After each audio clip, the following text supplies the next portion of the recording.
Hey folks, here's a little pop culture for you. And you know that when it starts getting heard from some of these people, this is Tristan Thompson. I think he was an NBA player for the Cavaliers. I believe he was a center, maybe a power forward at one point. But,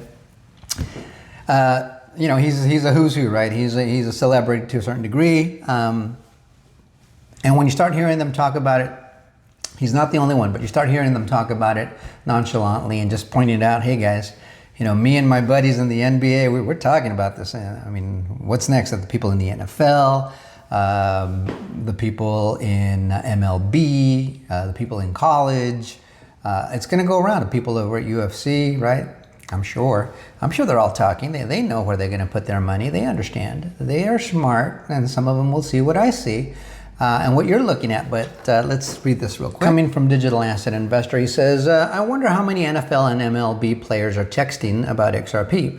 And why don't you ever see famous people paraded out the way they are with Bitcoin about XRP? Now we know they buy it. Where are they?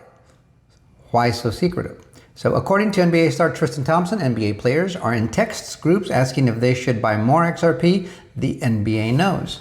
So this is just an FYI, not a big deal, but they're talking about it. People are talking about it, but they're not promoting it the same way. You're going to see all the Bitcoin, Ethereum, and Solana people on Squawk Box, on MSNBC, on Forbes, on Bloomberg. You're going to see them in all these news places. But you never hear XRP talked about, even though they've made more money. In fact, I'll tell you right now, just over this past year over year.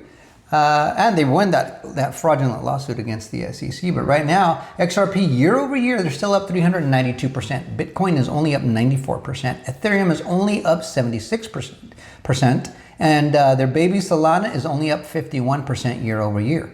We are up with XRP 392%. Why is that not being talked about? It did that in 2017 in spades. It did a lot better than that in 2017. It went up from tip to tail about 38,000%, I believe, is what the numbers ended up being, because it was less than a penny, and it went all the way up to $3 and some odd cents at the end of it. So it was a huge increase. Now they are part of the digital asset stockpile. They won the lawsuit. They're the only ones with legal regulatory clarity. They have the 1,700 NDAs. They've got the 20 ETFs pending. Clarity Act is on its way. Smart contracts go live in January on the XRPL. Yada, yada, yada. It goes on and on and on. I mean, when you know, you know. And so they don't want you to know. They want you to focus on these other things. Focus on Solana. Focus on Ethereum. Focus on Bitcoin. Go run a transaction on Bitcoin. You tell me if you'd run your business with it.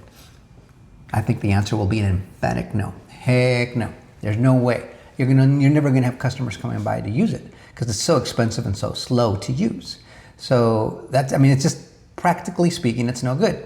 But let's hear it from his own mouth and in his own words, and let me know what you think in the comments. Till next time, like, share, subscribe, and bookmark.